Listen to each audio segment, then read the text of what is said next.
Hi, everyone. Welcome to Brain Talks. I'm Deborah Kahn, founder of Being Patient. Today, we are going to have with us Dr. Dale Bredesen. He is the author of a New York Times best-selling book called The End of Alzheimer's. He's also created something called the Bredesen Protocol, which focuses on lifestyle and how to address the prevention and treatment of Alzheimer's through a lot of lifestyle changes. Dr. Bredesen, thank you so much for joining us. Thanks for having me, Deborah. So let's just start with that term, the end of Alzheimer's. I mean, it's quite a bold statement to make in today's world. What exactly do you mean when you say the end of Alzheimer's? Yeah, that's a good, great question. Let me first clarify. That was a title that came from the publisher, not from me. So the title of the one I wrote was called Wit's End. And the idea was that was both about what the research was doing. It was kind of at our wit's end to figure out what was going on. And it was also what's happening to your brain when you have Alzheimer's. This was actually a title suggested by my wife, Dr. Aida Lasheen Bredesen. So I thanked her and said, I love that title. I'm going to submit that. And I submitted 10 others, by the way. They were all declined, and it became The End of Alzheimer's. Now, having said that, I understand why they put that together. And the reality is this, which is now the third leading cause of death in the United States, as Dr. Christine Yaffe and her team pointed out a few years ago with epidemiological studies, this should be a rare disease. And that's, people have unfortunately not picked up on that yet. Yes, if we all had appropriate prevention and early reversal, which we're seeing time and time again. And yes, we see some people who are later on who improve, but it's actually quite straightforward for the people who are early in the earliest stages. And so prevention and early reversal are the keys, and we really could make this a rare disease. This should be a past scourge, just as polio is, just as TB is, just as leprosy is. So I want to address, we're going to get into the specifics of the protocol and some of the work that you're doing. But first, I want to talk about the cause of Alzheimer's, because as you know, recently we've seen a lot of later stage trials canceled with pharma. And I wanted to address, what do you think? Do we actually know what causes Alzheimer's today? Because in the scientific world, that's even being debated. Right. So as you know, the current status quo is that all the experts will tell you, we don't know the cause of Alzheimer's. And that's an interesting statement because it's a singular statement, the cause.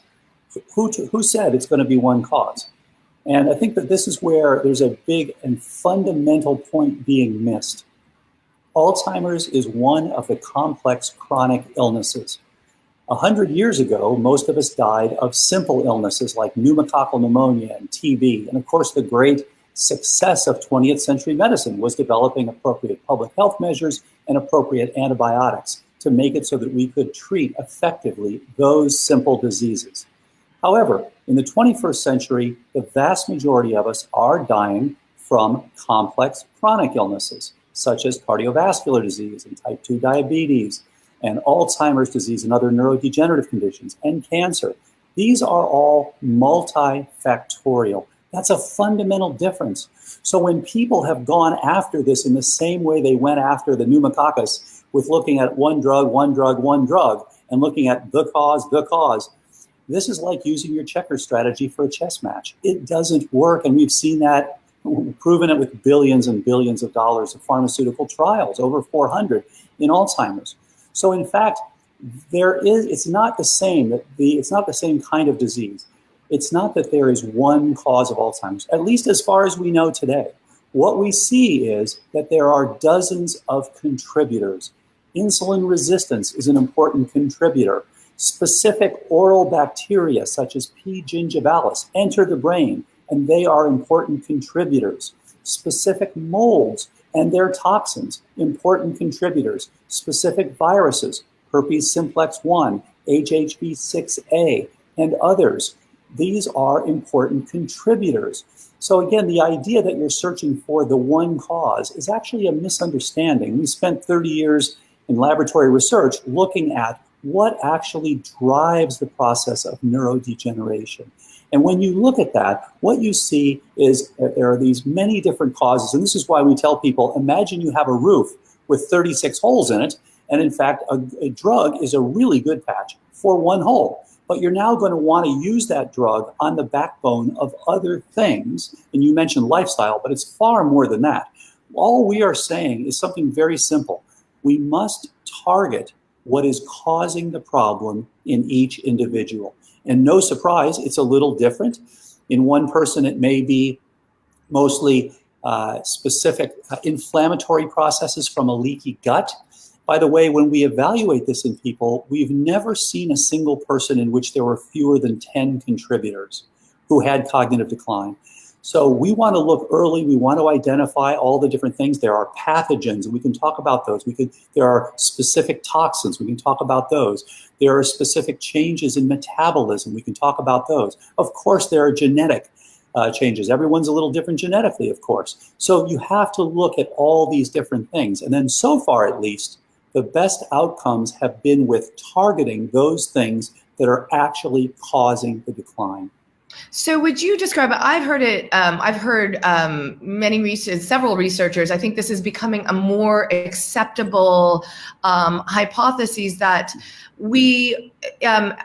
Alzheimer's will be treated much like HIV, where it's not just one magic pill, but many things that you're treating at one time. So is that a good way to describe it? Yes, although remember that HIV is actually quite simple. It's just one virus. So this is but as you said, even with that, you needed 3 drugs to have a big impact. Imagine, HIV times 10. So we're looking at the various things that actually contribute to this problem. Ultimately, Alzheimer's disease is a protective response of your brain to numerous insults. So if we're going to treat it and prevent it most effectively, we're going to have to determine for each person what are the insults that it's protecting itself from, and then look at rebuilding what has been lost so far. So that's the approach we've taken, and we've published unprecedented improvements with that approach. Okay, let's start though. Let's start at the. In your book, you mention 4 things that contribute to the production of amyloid in the brain. Addressing those things first and foremost. What are some of those things? Describe to me what we know that contributes to that production and how we can stop the dangerous part of that process to our brains. Right. So what we said in the book was that there are actually subtypes of Alzheimer's. So we see some people in which the predominant cause or the predominant contributor is inflammation. And then you have to find out from what. It may be from oral bacteria. It may be from chronic viral infections. It may be from various molds or fungi. It may be from spirochetes. There are all sorts of things, as you know. It may be from a poor American diet. All of these things are associated with chronic inflammation. And you can literally trace the molecular pathways when you activate inflammation. In fact, one of the things that gets activated, as a simple example, is called NF-kappa B. It's a transcription factor. And this particular thing has effects on numerous genes, including, by the way, the ones that bring about, that produce amyloid. And so you can literally trace the pathway from inflammation to the production of amyloid. And in fact, it's turned out, as you know, amyloid is turning out to be a part of the innate immune system. It's part of your response to an insult. So that's type 1. And then, so, sorry, can I just interrupt you there to ask? So is it correct to think that we need amyloid to a certain extent? We just don't want to really reach a tipping point. Is that a good way to describe it? So that's a really interesting point. Of course, we've always vilified amyloid as, if we can just get rid of this bad guy, then everything's going to be fine. Well, of course, billions of dollars. Plaques, so to speak, right? Yeah. And we've said we're going to get rid of that amyloid. And so far, as you know, all of those trials have failed. So in fact, the amyloid, it's not that it's good or bad. It's both. It's playing a role. And yes, in a sense, as I said, it's a response to an insult. It is a scorched earth retreat. So you are essentially deciding, am I going to put my resources into growth and maintenance, which is what you do when you're not being insulted, or am I going to put my resources into protection? and defense. And that's, of course, what you're doing when things are bad. So amyloid in that sense is a little bit like napalm. If someone's coming across your borders, you're trying to deal with them. You might use this, but in so doing, you are now living in a less arable soil, smaller country. So you are literally downsizing, and that's what's happening with this. So it's not that it's good or bad, it's a response. So do you believe that, I mean, we know the presumed progression of Alzheimer's starts with the plaques, then tangles, inflammation, and it's believed that when you reach that inflammatory state, that's when things start to degenerate in your brain. Do you believe that if we stop inflammation, then perhaps we're not going to see a symptom of Alzheimer's disease? I don't believe that, no. So here's the thing, it doesn't start with the plaques and tangles. That's the problem. It actually starts with the insults that lead to the plaques and tangles. So we want to identify those. And unfortunately, people evaluating Alzheimer's in the clinic haven't been looking for that. They're looking for getting rid of amyloid or getting rid of tau. There's this idea we're going to get one drug and target these. And, I hope it works sometime, and maybe it will. But that's not the way biologically that this disease works. You start with these various insults, as I mentioned, and those induce your system to produce the amyloid. Now, the good news is, as you indicated, you can live for a long time with amyloid. And this is why people typically get a diagnosis of Alzheimer's about 20 years after you can see the very beginning of the pathophysiology. So, of course, we want to catch it as early as possible. And ultimately, yes, once you have the amyloid is essentially coating. It is an antimicrobial, as Professors Robert Moyer and Rudy Tanzi from Harvard showed a number of years ago, and have continued to show with additional experiments. This is a very nice antimicrobial. Again, it is part of your evolutionarily older, the innate immune system, which is essentially the non-targeted immune system, as opposed to your T cells and B cells, which are targeting specific antigens. So this is part of your older immune system. And so, when you get, as you said, you now begin to have inflammation, you are essentially dealing with these pathogens. You're initially literally coating them with amyloid, and it's a nice antimicrobial, but ultimately you're now bringing in cytokines and microglia and other things. And you're right that does seem to correspond to symptom onset. But again, the idea that you would just prevent the response and now everything will be okay is like saying, if we just fire our CFO, we can spend whatever we want. Well, yeah, for a short time, that's fine, but that doesn't work as a long-term strategy. And similarly, when we see people start removing their amyloid, what happens? They can get worse. So we're getting some questions in right now, and specifically people want to know what are the exact targets? How do you control that? What do we need to monitor in order to prevent? That is a great question. And as you know, I discussed that extensively in the book, but let me give you some examples. So these are various pathogens. So you get infected, for example. Here's a simple example. A wonderful study out of Taiwan studying thousands and thousands of people who had recurrent outbreaks of herpes on the lip. And those who were treated for their outbreaks versus those who were not treated for their outbreaks.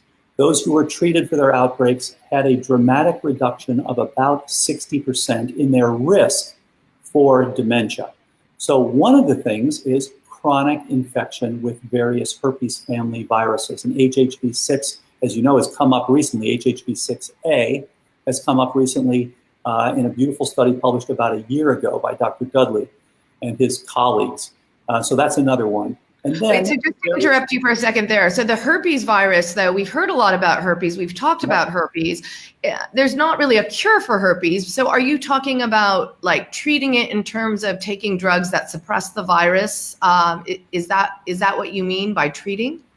Yeah. So in this case, what you want to do is both treat to prevent outbreaks, minimize the outbreaks, and enhance the support of your own immune system. And of course, what causes those outbreaks? Typically, it's stress. So you want to minimize that. So again, for all of these things, we have to stop thinking in terms of problem, drug. It's humans are complex. They have a set of things that can include viruses, can include their outbreaks, all these things. And we want to tweak in a program, a personalized program for each person. And that's the algorithm that we've written and published, where you're looking at specific pathogens, et cetera. So yes, in the simple case of herpes as being one of the contributors, then yes, you want to look at drugs, you want to look at prevention of outbreaks, you want to look at now increasing the support, in this case, of your cellular immune system, which is the most important for viruses. And you can literally go down the list. Very common, as you know, in the United States, metabolic syndrome. There are about 80 million Americans who have at least parts of metabolic syndrome, such as insulin resistance, incredibly common. And of course, you know, there's an obesity epidemic. These things are risk factors for Alzheimer's disease.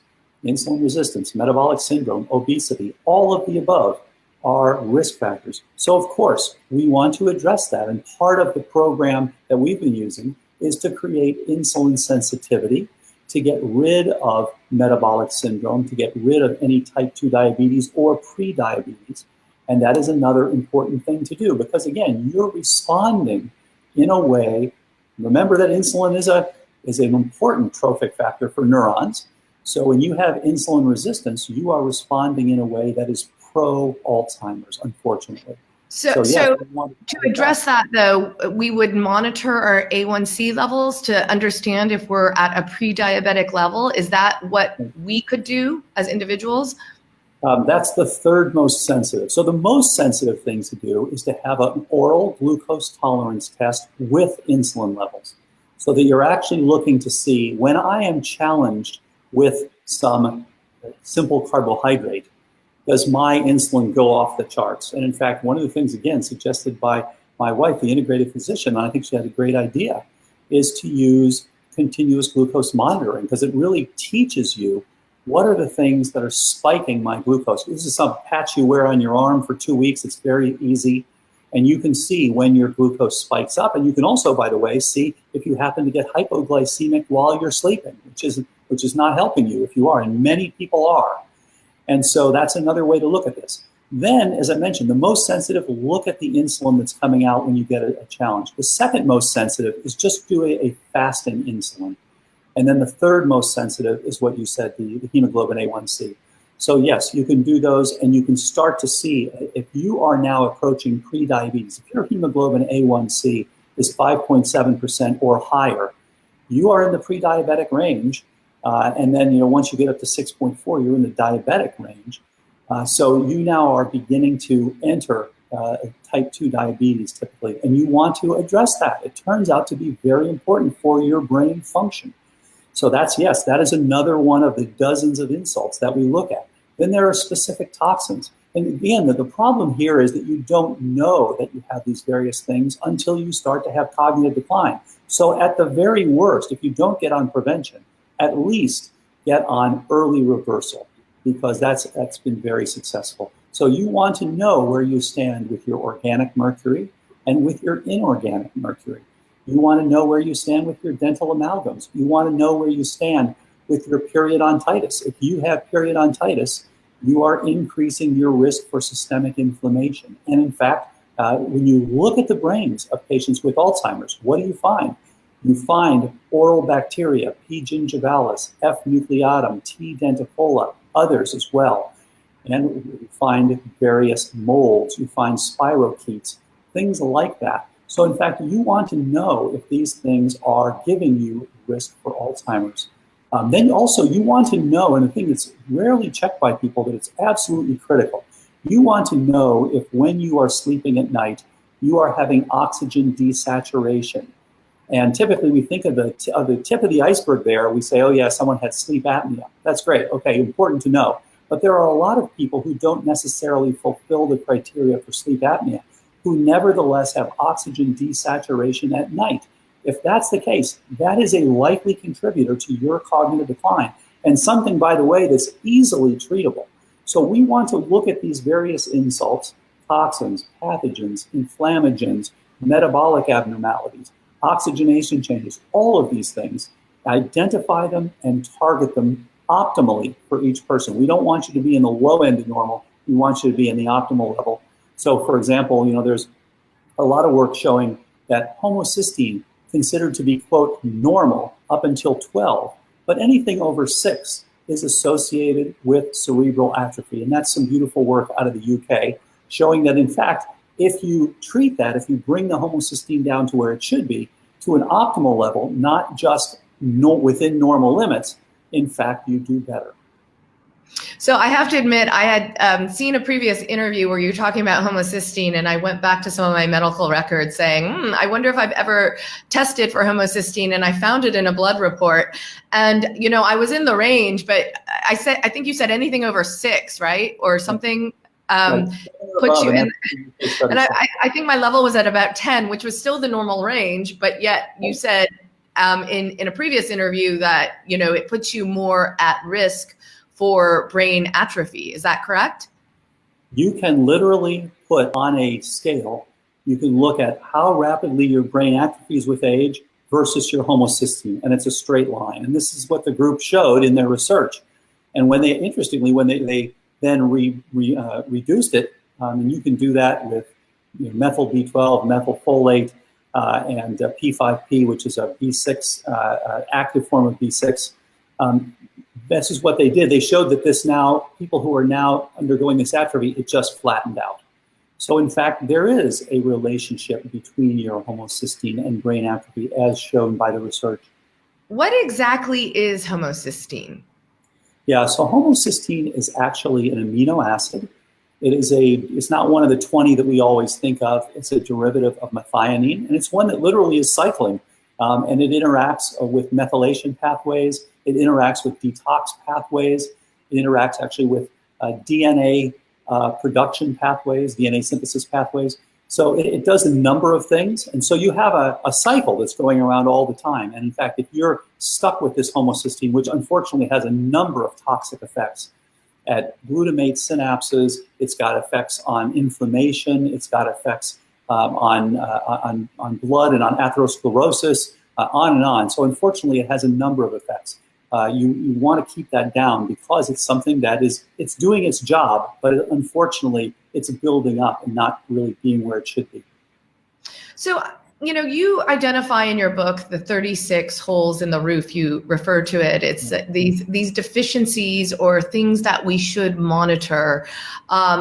But realistically, I have to say, it's a lot, right? And a lot of it is changing habits in lifestyle. On the lifestyle side, it's changing diet or habits or monitoring and supplements, taking supplements. It's a lot. And most people may not have the money to do this, right? Because I'm assuming a lot of this to get tested is not covered by your insurance. What you're hitting on is more of a precision medicine model where we're looking at the whole picture and we're going to treat the whole picture. Yeah, that's a very good point, actually. And so, yeah, we are, of course, working to get this to be part of insurance. We're working for people to get this more and more easily. We now have a way you can actually get direct-to-consumer testing. So that's easier, essentially my cognoscopy. So the idea is, we all know that we should get a colonoscopy when you turn 50. And when you're 45 or older, you should get a cognoscopy. You should know. Now, here's the thing. You're absolutely right. This may cost you several $100s or even $1,000, but you're going to pay about 100 times that for 1 year of nursing home. So the reality is, in fact, we're trying to keep people out of nursing homes. We're trying to make it so that, in fact, people can do well enough with their cognition so that they don't ever need a nursing home. So yes, we'd like it to be simpler. We'd like it to be more well covered. We'd like it to be cheaper. We're working toward all of those. But you have to start somewhere. And remember, this came from a test tube. We're looking for many, many years at what actually causes the decline. So you have to start somewhere. And in fact, we've had very nice results in hundreds of people. We just published a paper a few months ago showing 100 people with documented improvement in their cognitive scores. Some of them also had improvements in their quantitative EEGs or their MRI volumetrics or their evoked responses. So there's more and more evidence that, in fact, this can be very helpful. So are these people, with the 100 that you tested, I'm assuming it's one of your more recent cohorts, are they do they have mild cognitive impairment, early stage Alzheimer's, or is this people who have not yet been diagnosed? This was all over the map from early to late. This was SCI, MCI, Alzheimer's, and late Alzheimer's. Do we have enough data today to say that we can actually reverse these things? Well, what we can say, we never say we reverse Alzheimer's. We always say reversal of cognitive decline, because to say you reverse Alzheimer's, you need an autopsy. We don't have that. We don't have that yet, thankfully. What we can say is that the cognitive decline reverses. And the big question, obviously, is, well, how often? If you're in the late stages, sometimes. If you're in the early stages, most of the time. If you're in the very, very early stages, virtually all the time. So we usually tell people, try to come in when you have SCI, which is subjective cognitive impairment, early stages. You know, the worst thing that happens then is someone says, oh, well, it's nothing to worry about. But if you're in the earliest stages, you want to treat. And by the way, when people say, oh, don't worry, you've got memory problems, but it's not Alzheimer's. Well, you still have memory problems. So you still need to be treating it. Whether or not it's Alzheimer's, you still want a better memory, of course. So we're looking at people who have all causes of cognitive decline. And yes, the no question and no surprise, the ones who are very late stages are much harder to get improvements. So, Dr. Bredesen, in your opinion, when should we start monitoring a lot of these factors that contribute to our overall brain health? Is it in our 20s? Is it 40s, 50s? I mean, you just made the point, it's better to get it before you enter a stage of decline. It's harder to reverse it. So when should we start looking and monitoring all of these things? Yeah, and by the way, same for cancer prevention. It's easier to prevent cancer than it is to treat it, no surprise. So you should start at 45. Unless you have a family history of people who are actually getting symptoms before they're 45, in which case, yes, you want to start at the age before their symptoms started. But in general, for most people, what we used to think of as a disease of your 60s, 70s, and 80s is really a disease, move it back by 20 years, it's really a disease of your 40s, 50s, and 60s, because you're getting the major symptoms years after the pathophysiology starts. So we encourage anyone who's 45 years of age or older to get a cognoscopy and to look and see, what are your inflammatory characteristics? Do you have a leaky gut? What is the status of your microbiome? Do you have deficiencies? Most of us have deficiencies of iodine, magnesium, potassium, vitamin D, things like that. Zinc, another big one. 1 billion people globally have a zinc deficiency. So it's incredibly common in our day and age to have these things that are suboptimal. And yeah, we can live with them for a while, but we do increase our risk for various diseases, including Alzheimer's. So I want to talk a little bit about, you mentioned, deficiencies. How much of this, I mean, supplements is one thing. Are you a big believer in you are what you eat? So diet does play a big role in our brain health. I mean, you mentioned the microbiome, so the interaction between digestion and the brain. What do we know about that today? What's proven, and how much can we really control it? Right, that's a great question. So again, we're agnostic about what to use. We're simply trying to optimize your neurochemistry so that you can have optimal cognition. One of the most naive things I've ever seen a doctor write came out a few months ago. A group of doctors said, there's no supplement that can improve cognitive decline. Well, this is like saying we've looked at each instrument and no instrument in the orchestra is the orchestra. Well, duh, of course not. But we now know that, in fact, if you have suboptimal insulin sensitivity, you're at increased risk. You're not doing yourself any favors. If you have inflammatory components, that you're at risk, and on and on and on. Hormones, all sorts of things. And in fact, there are supplements that can help to address all of these. So in fact, using them the right way, the right doses, the right targets with the right biochemistry, of course, why would we throw these out as part of the armamentarium? We want to use everything possible. This is a global emergency. We are going to bankrupt Medicare within about 15 years if we don't address this successfully. The global burden of dementia is massive and is on the rise.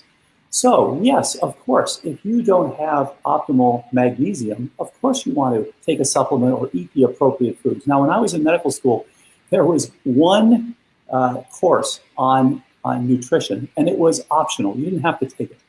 I took that course and I learned one thing, which is that vitamin C is thermolabile. That's what I learned in that course. So the reality is we were never taught how important this is. This is, as Jonathan Wright says, this is human biochemistry. This is how we work. And so when things go awry, we have a breakdown in our networks, in our neuronal networks. Yes, we want to find out, is there a breakdown in our immune system? Is there a breakdown in our nutrition, in our hormones, in our trophic factors, infections we've been exposed to, toxins we're still burdened with? These things are all critical going forward. So yes, the idea, again, oversimplifying it and saying, oh, you just take this one thing that someone on TV told you to take and you're not going to get Alzheimer's. Of course, that's ridiculous. We all know that's snake oil. But to use everything at your disposal, including drugs, including supplements, including appropriate diet and lifestyle, including brain training, including certain stimulation, including stress reduction. This is our armamentarium. And so we've been told that there is nothing that can be done to delay or reverse cognitive decline. And in fact, the answer is just the opposite. There are hundreds and hundreds of things that are critical, but you have to get the right things for the right person at the right time in the right doses. So this is something that is, that is absolutely doable today. I applaud you for putting the pieces together because I think in science that's not done enough. Looking at how different systems relate to one another and risk factors. But Sure. Isn't part of the problem today is the way that research is funded, and everybody's looking. You can get something funded if you're looking for that magic pill. I think part of the problem with the theories and hypotheses around things like lifestyle is the data isn't there really to support it because the money is not flowing into it. So I guess my question is, what you say makes a lot of sense to me, but how much data do we have behind this to say that we're actually reversing these things? So in fact, the data are increasing. You're exactly right, though. If you wanted to set up a system to prevent innovation, the system would be peer review. So you'd get people who are experts in something, and then you'd say, okay, you guys, should we fund this new crazy stuff, or should we fund what you guys have always done? And what do you think they'd say? Of course, we want to fund what we've always done. And that's exactly what's gone on.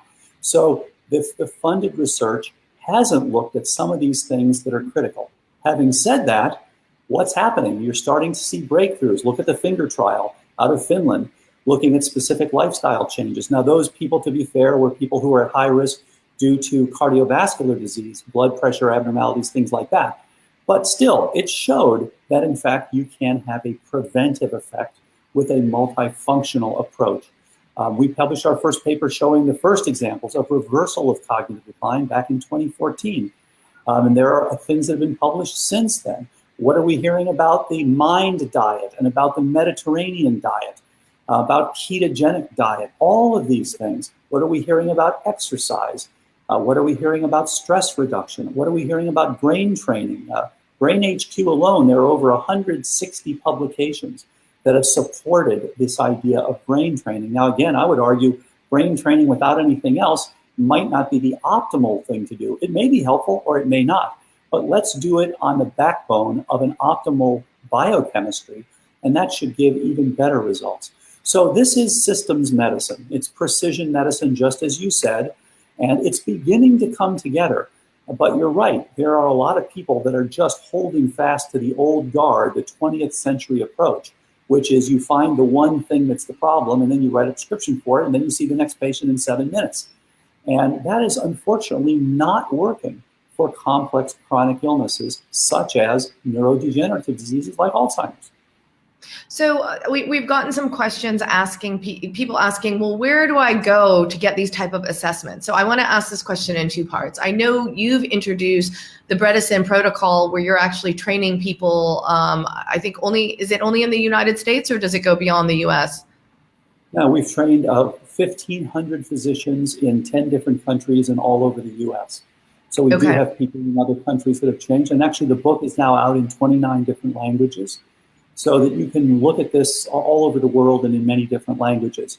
You can, to get the access and the blood tests and things, you can go, as I said earlier, you can go to drbredesen.com or you can go to mycognoscopy.com and to get these tests directly. You can also get some training, and the training has been in the past through Institute for Functional Medicine. We are now setting up some training that will be through Apollo Health. That's still a couple months away, but it will be training for people who are interested in learning this sort of approach. This is a systems, I think of it, instead of precision medicine, this is really precision protocols or precision programs. Because yes, we're looking precisely at what's causing the problem, that set of things for each person, but we're not then just giving a standard medicine approach of a specific prescription. Rather, we're giving a specific program or protocol that takes into account those drivers of the problem. So I'm assuming now, the protocol has been in place now for, quite how many years now has it been? You mentioned 2014. Is that when you first started collecting data on people? That's when we published the first paper.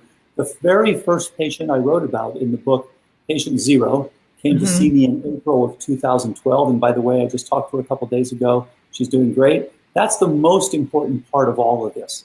People who have improved, and that's not everybody, but people who have improved, stay improved, because you are directing this at the cause of the problem. So people who experience improvement will keep their improvement. Now, interestingly, she's gone off the program several times, as I mentioned in the book. Each time was associated with cognitive decline once again. Each time she went back on, her cognition improved once again. And she was, for people who haven't read your book yet, she was diagnosed with mild cognitive impairment. Was she diagnosed yet, or early stage Alzheimer's? Yeah, she had MCI, and she actually didn't have a diagnosis from her first doctor, who just wrote memory problems. Her mother had died of Alzheimer's disease, and she had significant problems. For example, she couldn't figure out where to get off on the freeway for even where she'd been hundreds of times before. So she was significantly affected. She couldn't remember the names of her pets. She couldn't remember where the light switch was, things like that. So she had some significant issues, but she did not have problems yet with activities of daily living. So you would call that MCI. Having said that, the paper that we published recently had a number of people with full-blown Alzheimer's disease who showed documented improvement. So how are you documenting all this? I mean, I'm just imagining people in the traditional research world saying, great, Dr. Bredesen, but where's the data behind all of this? Like, how many patients have you actually had studies on? Where does the data lie so that this could become actually more acceptable? I mean, you said, we talked earlier about how traditionally medicine looks at things in quite a myopic way. What you're doing is you're bringing all the pieces together and saying this is a treatment, it's a protocol. Yeah. So my question is, how, I know you've published papers before, but how many people have actually been documented doing the Bredesen Protocol, and what are some of the results that you could share with us? Well, yeah, take a look at the 100 in the paper. We would go to detail on the first 3 and then give a table that shows all the different improvements. So those are the documentations. Now, so 100 people so far that you've really tested? Well, no. I mean, those are ones that we published recently. There are certainly more than that, and there are a few thousand people who are on this, over 3,000 people who are on the protocol. But you're right. In clinical practice, you don't get all the data that you'd like to get. People are out there, doing this. So, in fact, interestingly, this started 2011. We proposed, based on our research, the first comprehensive trial for early Alzheimer's. And in fact, it was turned down by both the public and private IRBs that reviewed it because it was multivariable. So again, this is a problem where we're saying we want to break the mold we're now going to offer, instead of a single variable, you give drug or no drug, this is now going to be multivariable, program or no program. And so as you can imagine, that is difficult. So unfortunately, since 2011, we've had to make do with what we can do. Now, just recently, although we got turned down again in 2018 for this multivariable trial, it was approved in 2019. And so now we have started the first trial that will get us some more data that you like. Now, having said that, remember, you got to remember one thing. Nobody who just says, I don't believe this, is going to believe it during my lifetime. So I'm not worried about that. No matter what we publish, it's not going to change people's minds. And that's the history. Planck said that very famously, physics advances one funeral at a time. So the reality is nobody who makes their living on a competitive theory is going to change their minds during their or my lifetime. So that's not the goal here. The goal here is simply to show what's actually working. As you know, Alzheimer's has become quite political. And as they say, the great triumph of politics is to make a lonely stranger of truth. So we're just trying to gather some data here to show, and we've published data, we've published numerous papers on this, and it's not going to change people's minds who are convinced of a different theory. However, we will continue, and we will continue. I would hope that ultimately there will be more support for these sorts of trials. And as you know, the finger trial is essentially being replicated. So some have called this the middle finger trial. But in any case, it's a finger. It's replicating the finger trial in the United States. I'm not sure what that's going to prove. I think that people in the United States and people in Finland both get cognitive decline. I don't think it's dramatically different. We'll see. But in any case, I think that this is. I certainly agree with you that we need more data. Having said that, there are a lot of people out there. This is a desperation time. There's something called compassionate use. If you've got a drug that hasn't been proven yet, but actually has some chance, and you want to have compassionate use, why wouldn't we take a compassionate use approach to people with cognitive decline? So I like asking this question because as I read the book, I was left thinking, oh my God, there's so many things that I have to monitor that I'm not monitoring, right? So take us through a picture of the life in times of Dale Bredesen. What do you actually do to maintain your brain health? And what does that look like? Because for me, I was thinking, I'm a healthy person. I run every day. I eat very well.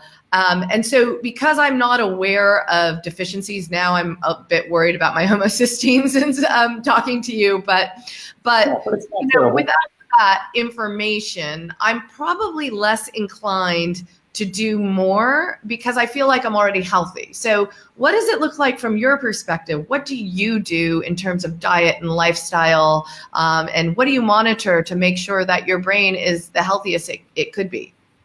Yeah, and actually I'm overdue for monitoring to determine where things stand. So that's a great point. But in general, I follow very similar. If you look at chapter 4 in the book, I wrote about what you can do to give yourself Alzheimer's. So I try to do the opposite of that. And so, yes, I absolutely try to get 8 hours of sleep at night.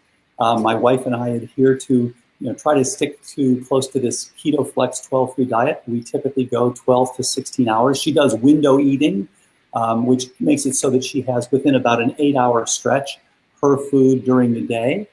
Having said that, things happen. We go on trips, and it's not always easy to do the right things. A plant-rich, mildly ketogenic diet.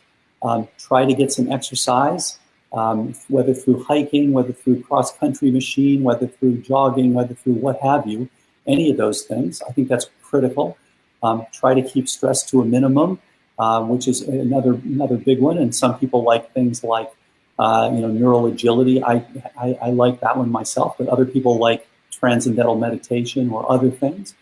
And then some brain training, and actually most of that for me is putting together lectures and going and writing the next book. And I'm finishing up the next book right now.